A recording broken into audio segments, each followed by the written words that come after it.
A warning to our listeners. This episode contains graphic descriptions of a violent crime. The defendant in his interview says that Megan Todt and himself had an agreement that everybody needed to die in order to pass over to the other side together because the apocalypse was coming. And you'll hear that in the defendant's interview. From the Day in New London, Connecticut, I'm Sten Spinella, and this is Looking for the Todt Family. As Sheriff of Osceola County, it brings me great sadness to report, such a tragedy. On January 15th, 2020, 2 days after the gruesome discovery of the decomposed bodies of Megan, Alec, Tyler, and Zoe Todt, Osceola County Sheriff Russ Gibson held a press conference. Anthony has cooperated with the investigation and he has confessed to killing his wife Megan Todt, 42 years of age. So that was that. A man had admitted to killing his family and living in the house with their bodies for weeks. As the communities of Colchester, Connecticut and Celebration, Florida grieved and wrestled with the question of why this happened, we thought we were investigating that same question, a relatively simple one, even if the answers were not. Myself, I cannot understand what would cause a person to commit such evil and horrendous acts. As it turned out, the question of what exactly happened was just as vexing as the question of why. While the investigators and prosecutors wouldn't provide more details beyond the fact that there was a confession, Tony, the man who reportedly copped to the murders, had a different story to tell, one of complete innocence. I didn't stop this because I wasn't there. I know. Up until the trial, we only had one version of events, pieced together from Tony's phone calls and letters. He spent the night away from home and returned to find his children dead. He watched his wife take her own life and doesn't remember what he told investigators. Tony's claims seemed pretty outrageous coming from someone who was found living in a house with his deceased wife and kids. But we didn't have any counter-narrative that would let us hold Tony's claims up to the light. State of Florida may call their next witness. Until midway through day 2 of the trial. Do you see Anthony Todt in the courtroom? I do. When the state called Detective Cole Miller. Has the appearance of the defendant changed since you saw him in January of 2020? Yes, it has. How? He's lost a lot of weight. Miller spoke with Tony on January 13th, the day he was taken into custody, and January 15th, the day of Gibson's press conference. Was your interview on January 15th audio and video recorded? It was. Assistant State's Attorney Danielle Pinnell played video of the January 15th interview, which lasted slightly more than 2 hours, finally giving us the chance to compare what he told police to the forensic evidence and to the story he had been telling from jail. In these 3 versions of the story, we saw some parallels, but just as many contradictions. It felt like trying to resolve these contradictions would be key to our understanding of what actually happened. But when you're examining different statements made by the same man over the course of 2 years, a resolution can be hard to find. Ladies and gentlemen of the jury, please pay attention to the instructions I am about to give you. You are about to view a recording.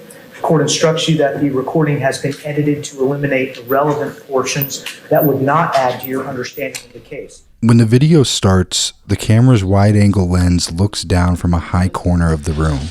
Tony, handcuffed and clad in a white jumpsuit, sits alone in the corner before Detective Miller and another investigator enter from the right. The plain white room is just big enough to fit the 3 men and a small table on the wall opposite the door. Just to let you know I'm recording this, just like the conversations we had the other day at the hospital. The detectives have clearly spoken with Tony before and seem to be going back over Tony's story to get the record straight. There were 3 interviews. The first was excluded because Tony wasn't properly advised of his rights. What I want to do is, this is what I read you the other day. I want to have you I'm going to read it to you again before I speak to you, obviously. Miranda rights. It's a bit disorienting to only see one of the 3 interviews. As with much of the case, we still get an incomplete picture. I'm required to inform you that you have the right to remain silent. Do you understand? Can you speak up a little bit? Yes. Although the defense tried to get all 3 of Tony's confessions thrown out, this one took place 2 days after he was arrested. And in this case, he was fully read his rights. You are entitled to talk to a lawyer before any direct question. You understand?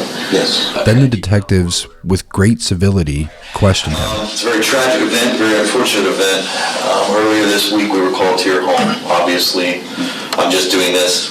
All three of us have already spoken. We thought it worth mentioning that Tony tells his sister in a phone call and his father in a letter from jail that he doesn't remember any of his interviews with police.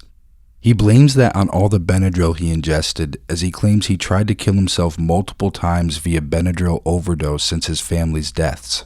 I don't know what they treated you for. I don't know if it was something to do with some liver, kidneys, or something like that, enzymes or something.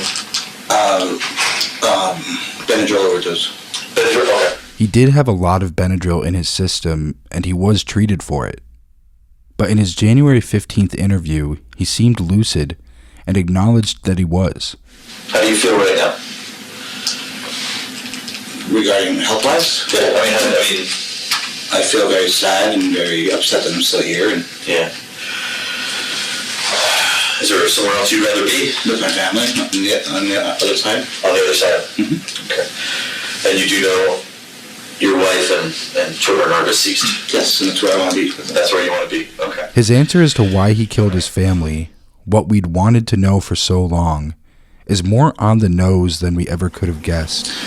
Should be watching these videos, talking about the afterlife, talking about salvation. In this telling, he and Megan were seeking a higher world consciousness and expecting the apocalypse. And the more and more we watched, the more and more I gained an understanding that there is more than this life here. Mm-hmm. A higher world consciousness. They planned to kill their kids and themselves so as to avoid separation in the afterlife. And we started finding more about the world is coming to the end, the apocalyptic end, and that our families are going to be separated and enslaved, and to avoid this, to all go together. Okay? You mean die together? Die together, that's correct. Okay. I remember a time when we felt that this line of thinking had to be fantasies by minds poisoned by true crime. Of course, Tony denies his confession now, claiming it was offered under false pretenses. So, because my wife's been chronically ill for a while, this really appealed to her, and because it appealed to me also, because she wouldn't be in any pain, family wouldn't be separated, there would be no more sorrow, no more heartbreaking, no more anything. It would be a salvation and everlasting life. He says this alternative religion appealed to him because it advertised salvation. The first mention we heard of this alternative religion was in Tony's letter to his father. In it, he describes it as solely Megan's obsession. In this interview, he sounds like a full-blown acolyte. So we kept doing our research, reading up things, meditating, and decided that, yeah, this should be a thing. This should be what we should do. In an especially disturbing part of the confession, Tony says he and Megan sat down with the kids to ask them about the plan. We had sat down and talked with the boys and Zoe just on different things about, death and the way what would happen if mommy died, how would you feel, what happened if daddy died, what would you feel? And the consistent responses was that we don't want you to die, we want to die with you. He tells the detectives that the kids said they want to die with their parents. This was one of the few parts of the interview where detectives pushed back on what Tony was saying, as they questioned whether the kids were equipped to make such a decision. Were the children really that receptive to it? Were they that understanding of this pact from the beginning?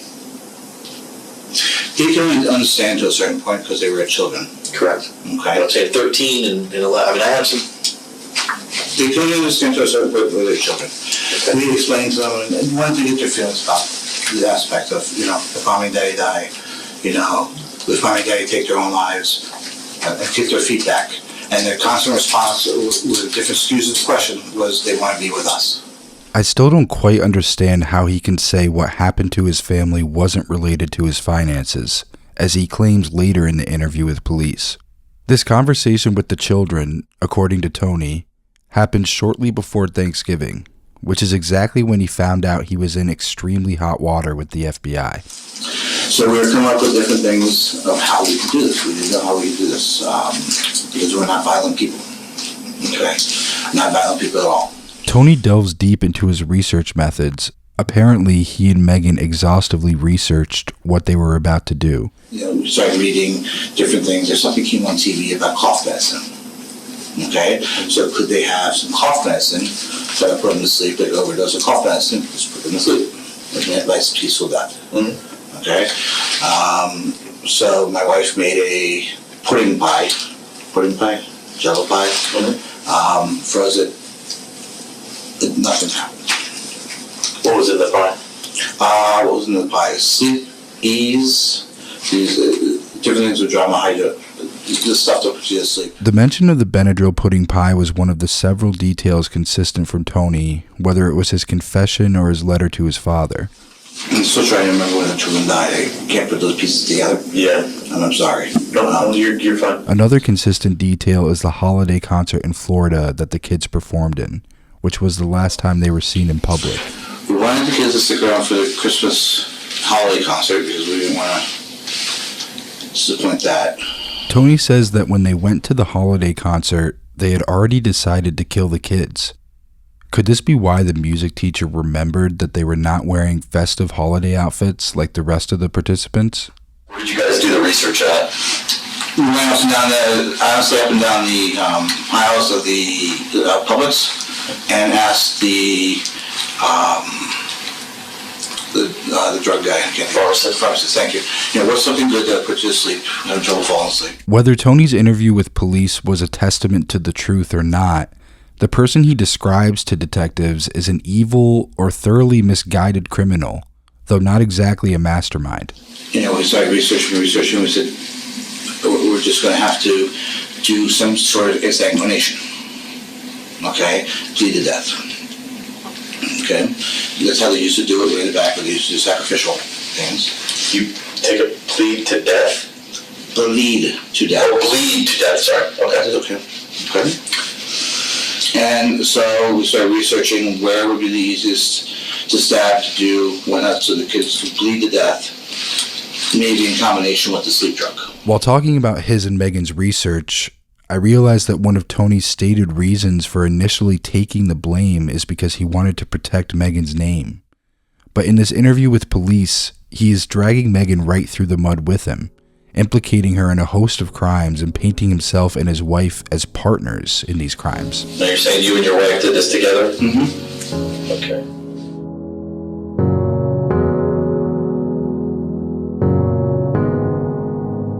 So let's go to the day of their death. How did this go down? Woke up at 11:30 at night. We set the alarm for 11:30 at night. And got up out of bed. And it was to Zoe first. Tony said Zoe was the first kid he and Megan killed, but it took him a while to get up the nerve. So I went into Zoe's room. And it took me 2 or 3 hours sitting there because it's a tough. But the everlasting salvation, the thought of that everlasting salvation was there, and I needed to save her soul in order to be with us. He said he didn't know if he stabbed Zoe, but that he thinks he tried. The medical examiner said Zoe didn't have evidence of stab wounds. I know I tried. I don't know if I ever punctured it. I don't know if I did or not. I saw a little mark on her, but I don't know if I saw anything.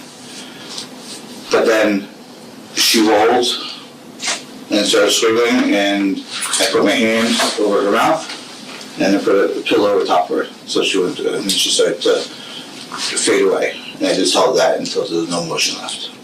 Tony said he kept his hand over Zoe's mouth, smothered her with a pillow, and laid on her to kill her. The whole process took about 10 to 15 minutes. So you didn't lay on her? I did lay on her when she lay on her belly. I'm sorry. I laid on her to keep her down, and I put the pillow on top. Okay. Do you think you stabbed her or no? I don't know. Megan and Tony then go into Alec's room. They team up this time, according to Tony's confession. Beforehand, we had talked about the aspect of she's got to hold his feet down, and I'll do the stab. Tony says Alec started thrashing after he was stabbed. Tony uses his hands to extinguish Alec's breath by holding his nose and mouth. He said he didn't know how long it took to kill Alec, but that it was over fast. He's on his back. She's just sitting there holding his feet together. We're just in there, just eyeing each other, just gaining the confidence, I guess, you know. And I go to, like, I stabbed him, and he started kicking, was trying to get up, and he kept rolling. So I ended up putting there was a pillow there, and I put a pillow in the back of his head so he wouldn't hit me with the back of his head. And I reached around with my hand and held his nose in his mouth. And he kept rolling and kicking and rolling and kicking, and then eventually stopped. Tony talks about stabbing and suffocating, but doesn't mention the Benadryl, so the detectives ask for clarification. So the night in question, they weren't under the influence of anything, they were just normal? They had What'd you call it, pie or something like that? pie, yeah. But then that didn't work that night. I don't remember if we gave him anything, because those are two separate nights. The timeline seems to be all off. Tony says in the interview that he and Megan made the pie thinking the kids were going to die in their sleep. We tried the pie the one night. You tried it before? Mm-hmm. But I don't remember if we tried anything that night or not. In this telling, there's a 24-hour gap between feeding them the pie on one night and killing them the next night, whereas everything happened in the course of one night in Tony's letter to his father. It doesn't make sense, but we wouldn't. We must have given him the cough medicine again. I'm serious, we must have given him the cough medicine again. At one point, he says Megan told him to hurry up so they could finish everything before the sun came up. And she turned to me, she goes, we have to finish this. There's one more left to go before the sunlight comes up. Tony and Megan took special care in killing Tyler. My Tyler is the strongest kid, and my Tyler is the quickest kid. And if he got out of the room by chance, you know, it wouldn't help the situation. Why not? Because we wouldn't be able to catch him, hence we wouldn't be able to all go together. Was there fear like maybe he would Get away. Like outside of the home, like alert neighbors or something? Or? Yeah. He stabs Tyler, and then Tyler begins to struggle, so Tony smothers his son with a pillow and uses his hand to take his breath. Tony said the whole struggle was over extremely quick. He was laying on his left side, and I was able to get in and get the knife right in there. He got it, it started bleeding quite a bit, but then being strong, he kept moving. So then again, I had to put a pillow on top of my hand, but he went really, really, really quick. Tony tells detectives he suffocated Breezy, but didn't stab her. I was able to hold the knot in her snout and her nose closed, and she went peacefully. Picked her up, put her in her bed, and then Meg was like, I want to go next, I want to be done, and then what? So you just suffocated the dog? Yep. So if there was any type of marks or anything like that on the dog, you wouldn't know anything about it? Okay. What kind of marks go on the dog? I just suffocated the dog. You didn't stab the dog? I didn't stab the dog. Was there stab wound on the dog? That's interesting because I didn't stab the dog. Then, after some confusion, they decide Megan needs to die next. Gave her the knife, and I laid next to her, and she put the knife into her stomach. Okay. And I said, did you get the spot? It's right here. She said, yeah, I feel it. Okay. I'm laying there for 45 minutes. It's supposed to take about 10 minutes, whatever Meg says. If you hit the spot. And what is in that spot? What are you talking about? Inferior vena cava. Okay. On the umbilicus. You're supposed to be able to bleed out. They say in 1 to 4 minutes, but under 10 minutes. And what are you specifically targeting within that area? The inferior vena cava. Okay. It's a big blood return. Okay. It's a large vessel, and you bleed out in your abdomen. It's just quick. She stabbed herself twice, but she didn't die, Tony says. So, okay. And she, with 2 hands, pushed in. And you heard like a little click, as if it went through something. Okay, so I was like, okay, it sounds like it went through the liver, that's good, okay. She pulled it out, she put the knife right next to her, and I just laid with her. And I laid there and held her, and we just waited. It seemed like hours went by and nothing else happening. She urges him to kill her by smothering her with a pillow, and he needs some convincing.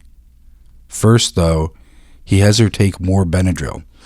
She goes, I want this ended now. I said, what does that mean? She goes, I want you to take the pillowcase, put a pillow and put it over my head. I said, I don't know if I can do that. And she looked at me, she goes, if you love me, you can do this. I want to be with my babies. I said, and she just looked at me and she goes, you're strong enough and you can do it. Okay. So I said, why don't you take some more Benadryl so at least you're not going to fight me. And I'll do it. So she says, what better? She took some more Benadryl. And maybe about 15 minutes later, I came back in the room. I said, you still want to do this? And she talked to me like that, very far out. Yeah, get it done. The detectives kind of lost the thread after that because Tony doesn't ever say how Megan actually dies and instead goes on a mostly unrelated tangent. When she changed the sheet, she put a bunch of sheets on a bunch of stuff that was wet on the bathroom floor. And later on, I cleaned up and threw that away.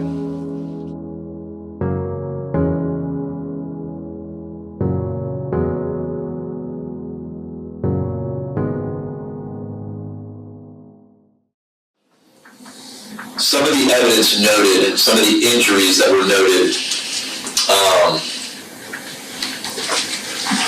are consistent with some of your statements.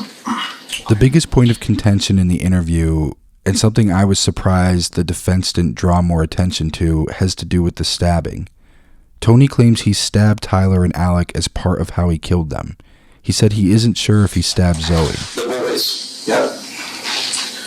Are you sure that you stabbed them prior to them being deceased? Yes.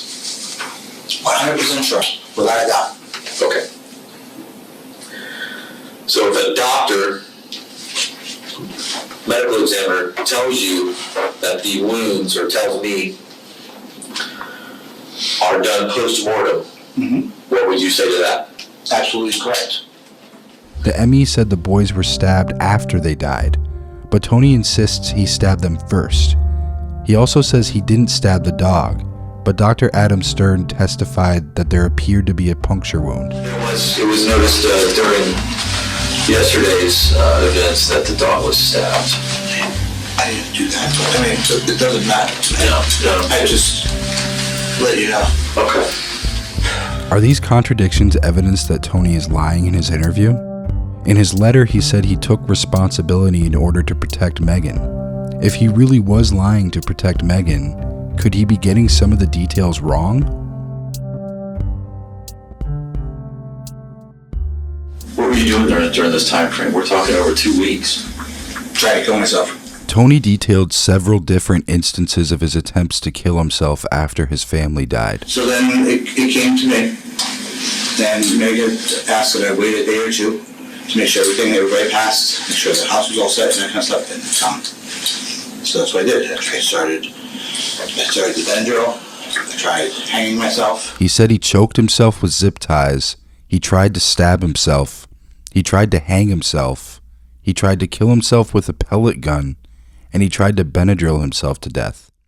Nothing worked. I'm not much about guns in the house, but I was reading on Quora that you could kill yourself with a pellet gun. Pellet gun? So that was reading. It hurt. Where did you shoot yourself? In the liver and the heart. I have 2 wounds. The liver and the heart. The liver the first time. It bled quite a bit. Didn't do anything. Asked why he didn't purchase a real gun, Tony said it was because the waiting period was 3 days. I tried the razor blade to the radial artery, which I told you I hit, but they didn't do it well in the tub, so it dried up. Zip tie around the neck. The only thing that did was irritate my glottis. I couldn't get down the carotid artery because my neck is too big. It seems these suicide attempts explain the injuries to Tony's neck and abdomen that were documented by the forensic technician. The zip ties and the knives and the research and everything, how come it didn't work? Zip tie didn't work because I couldn't get enough compression on it. The knife, because in all honesty, I chickened out and carried it out with a knife. Okay.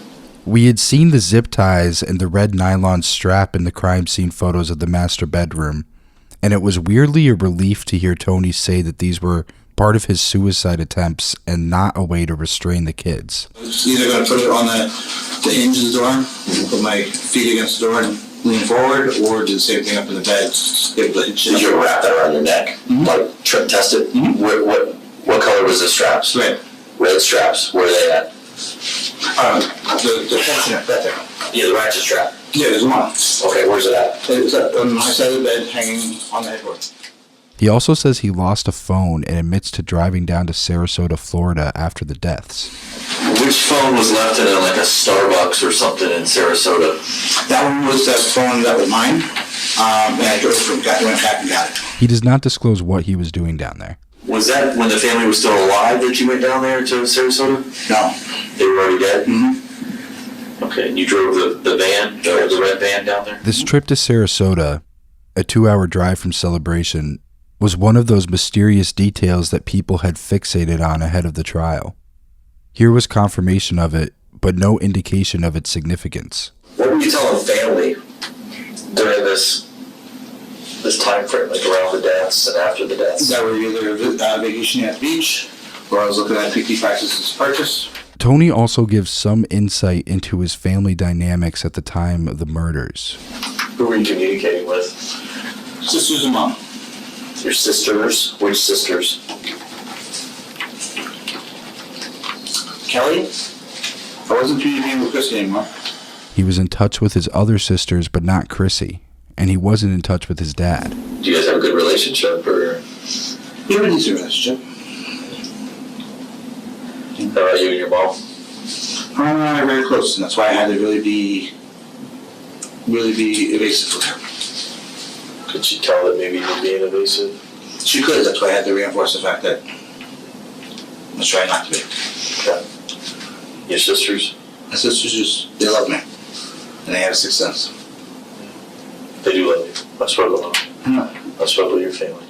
We find out from Tony what we were relatively sure of all along, that he had passed himself off as Megan and the kids in text conversations with family after the family was killed. Have you communicated with anybody after that? Has anybody texted you? Have you been using any of the other devices, anything like that? Using the devices to text people, yes. And that's, why'd you do that? Keep people away so I can finish myself. Gotcha. He said he was certain the family was killed before Christmas and that any texts from them after that were actually from him. I know people said that they were communicating with what they thought were your family members. Mm-hmm. And ultimately it wasn't. No, it was me. It was you. Yep. The matter-of-fact nature with which Tony drops these massive pieces of information was jarring. Tony divulges that he did leave symbolically religious items with his family, including rosary beads. No, I had put a rosary in her hands later on when I moved. When you moved the bodies? When I moved the bodies, yes. These beads and the like were seen in the crime scene photos and did have us leaning toward the spiritual apocalypse theory. Before all this was done, we had the kids bringing all those little altar things. They were like favorite items or something? Yes. Like that? Okay. So I had to fix those because I knocked those over. We saw what looked like a shrine in the crime scene photos, and it turned out that it did have something to do with the ritualistic nature of their death. What specifically did he want to bring with him? He wanted the scarf, the soccer scarf. Soccer scarf? Yep. One picture in particular shows a chest at the foot of the bed. On top of that chest is a USA Soccer scarf, a photo of a cat, a photo of the kids posing with Elmo and Cookie Monster, a teddy bear, a plaque with a poem called Why God Made Little Boys, and other materials. Did you position that on his body? No, I positioned it on the toy box itself. On the toy box. Mm-hmm. All right. Tony tells police he went to the condo after everyone was dead because Zoe wanted a Mickey Mouse necklace. Were you leaving the home? Were you going over to the other place in Georgetown or whatever it is? I went over to the other place once because my daughter really wanted her Mickey Mouse necklace. So I went up into the condo to see if I could get the Mickey Mouse necklace, to find it in the jewelry box, and I couldn't find it. He also told Chrissy over the phone that he was concerned about the whereabouts of the Mickey Mouse necklace. The night everything happened, okay, I'm going to tell you this. I went over because Zoe wanted her Mickey silver necklace for reasons you'll find out later, okay? Yep. But anyways, I went over to the condo to get that. That was the one last thing we needed. And he asked her to find it for him when she visited Florida after his arrest. I found Zoe's necklace. You found what? I found Zoe's necklace. Where was it? It was in the jewelry box. Oh my God. Thank you. You're welcome.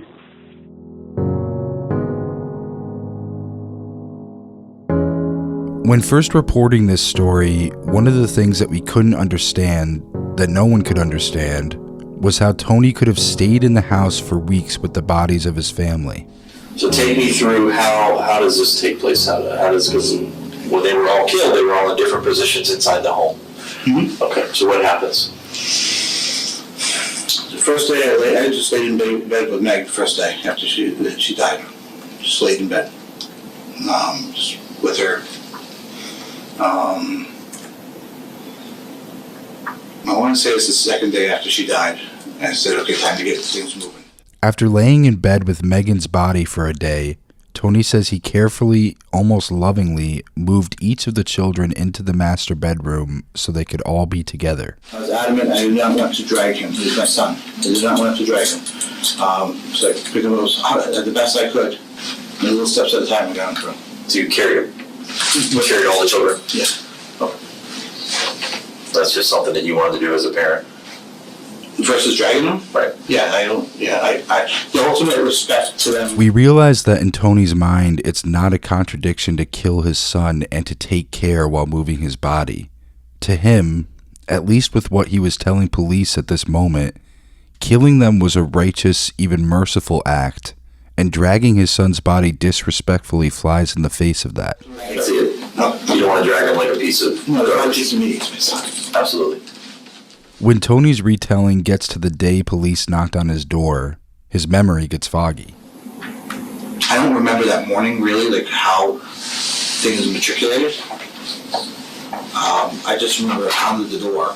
He describes what sounds like hallucinations he had the night before. The night before, I remember feeling like the house was being surveillanced. And I was seeing all these red and green dots and things. I don't know if it was, I don't know what cause it was. He says he saw Megan that morning, but he understands at the time of the interview that it wasn't real. I also remember seeing Megan out there talking to you guys, which wasn't true. No, I know, but I'm just telling you what, it's like, so that's why I don't quite. But now that it's been a couple of days, you probably have a better recollection of what transpired that morning. I don't have too much of a recollection that morning, honestly. Well, I mean, looking back, I can tell you now she's deceased. No, I know. So we know she wasn't talking. Correct, yeah. In contrast to the rest of his story, which he recalls in great detail, he says he doesn't remember the details of that day. Do you remember when they come in the house, do you remember what you told them? No. Okay. All right. I don't. All right. After hearing the testimony on day one, we can correlate many of Miller's questions with the evidence in the prosecution's case. Did you guys leave any notes or journals or anything like that? We left a note trying to explain what we did. Miller asks if they left a note, and Tony describes what sounds like the paper that Emily Seda photographed in the master bedroom.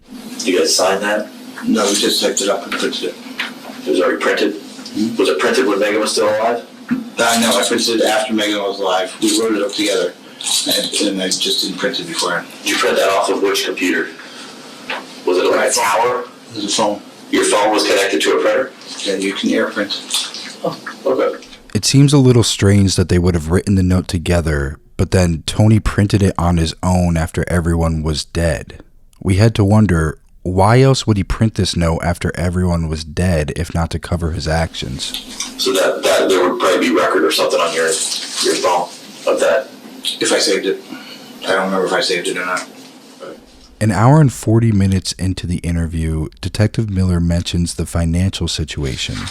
Obviously, it's been brought up that your finances are a mess. Yeah, that's good. Yeah. It felt a little out of place and possibly an oversight to mention the family's financial suffering, one of the only mentions of that in the whole trial, because before the trial, the judge determined that the healthcare fraud issues could not be mentioned during the trial. It's possible these two factors aren't the same thing, but it's worth noting that the interview was slightly edited. Does Megan actually know the complexity of your financial mess? This had nothing to do with the finances, though. Okay, and that was kind of my... The financial situation is what people on social media seem to seize on as the motive. Either Tony snapped because of the stress, or he killed them for insurance money to pay his debts, or they were going to leave him because of the fraud. Because the judge ruled that the fraud investigation couldn't be mentioned, we never hear this as a possible motive, and barely hear the suggestion that Tony acted alone. In the interview, Tony dismisses the idea that this was the motive and instead says it was because the end of the world was coming. This has something to do with the fact that because with the transition, the apocalypse coming towards the end of the day, it's going to end of December. We need to make this transition because by the end of December, this is when this was supposed to happen. The apocalypse and everything by the end of December. Okay.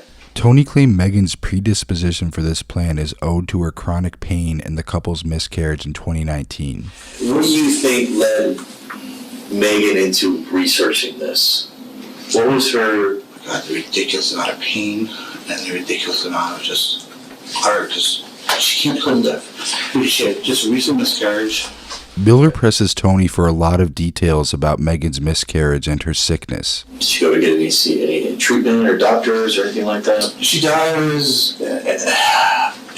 When she got sick with that major liver thing, which is really the same thing, she started seeing doctors. We went to doctors up and down, thousands and thousands and thousands. It's unclear what the significance of this is, as the prosecution doesn't ever prove any of what Tony says is false, and the defense never introduces witnesses or evidence to back up Tony's statements. Brigham and Women's Children's Hospital. We went to Yale. We went to Hartford Hospital. We went to Backus Hospital. We went to... Was there any primary that she would see back home in Connecticut? Yes, Dr. He's in Canada now, Dr. You would think the prosecution would verify the doctors Tony mentions in his interview with police. The primary doctor was Dr. Kendra. Kendra. Where at? Waterford Crossroads. As a result of this lack of verification, all of the information on Megan's medical conditions continues to come from Tony. Okay, and who was she seeing down here? She saw a lot by telecommute. She saw... She would go to Celebration? She went to Celebration. Okay, so they would have to have some type of records of her? Yeah. All right.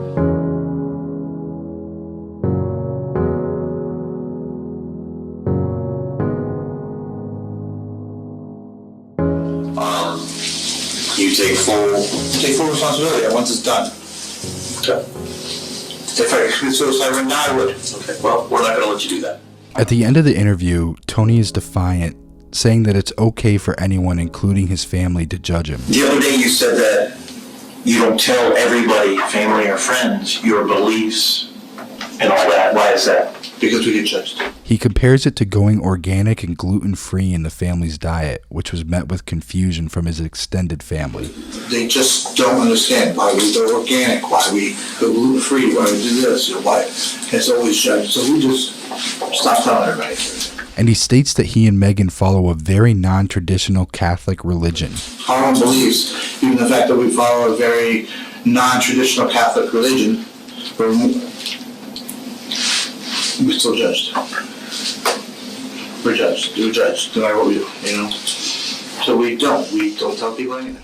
Also toward the end of his interview, he characterizes himself as more of a follower of Megan, thereby completely defeating the purpose of trying to protect her name as he has claimed.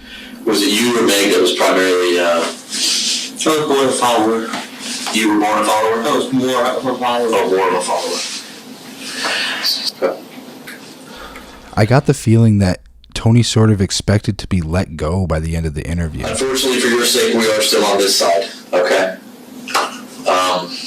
You're not with your family right now. So you are going to be charged with their murders, you understand that? That's fine. Okay. When police tell him he is still charged with the killings, he begins to cry. Okay, I know you may see things differently. Oh, I understand. Okay. The defense, in emphasizing Tony's shaky, unstable demeanor, seems to be insinuating that Tony's state of mind calls into question his credibility. Detective Miller asks him this directly, and Tony disputes it. You know, you didn't take anything while you're in the hospital that would alter your mind or your thought process, or They gave me something. other than not knowing the day of the week, you know where you're at, right? Yes. Yeah. Okay. You're at the Osceola County Sheriff's Office and everything like that. Okay. No, I don't. Yeah. Okay. All right. I just wanted to go back and say, oh, I didn't know what the hell I was saying. I'm of sound mind, and you know It's that's not mine. I'm good. I did it. yeah. It's over with. Leave it with it. Okay. Tony's confession leaves us with multiple conflicting narratives. First, what Tony told police, that he and Megan were somehow equal partners in the crime. Second, the prosecution's, that focuses on Tony as solely culpable while ignoring many of the inconsistencies. And third, Tony's description of himself as 10,000% innocent. The last big question we had about the trial was whether Tony would testify in his own defense. We didn't have to wait long to find out. You're gonna recall Anthony Todt. We are faced with a complex scenario which will only grow more complex each day of the trial. The state wants the jury to believe Tony's confession. At the same time, the state is asking the jury to disbelieve everything Tony has maintained in the more than 2 years since his family's deaths. The fact that one of Tony's confessions was thrown out by the judge complicates matters further. We wondered, would Tony's attorneys be able to throw enough dirt on his confession while also building him up to be a now trustworthy guy?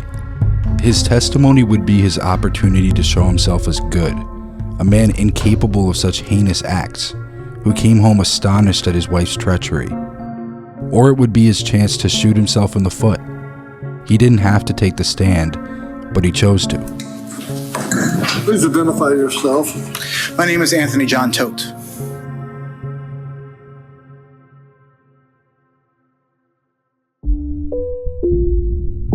If you haven't already, please subscribe to Looking for the Todt Family on your favorite podcast app, and don't forget to rate the show. Find us on Facebook, Twitter, and Instagram. Looking for the Todt Family is hosted and reported by Sten Spinella, produced by Peter Huapi and Carlos Virgen, written by Sten Spinella and Peter Huapi, editing by Peter Huapi, and music by Carlos Virgen. Tim Cotter is our executive editor, and Izaskun Larnieta is our managing editor. This has been a production of The Day in New London, Connecticut.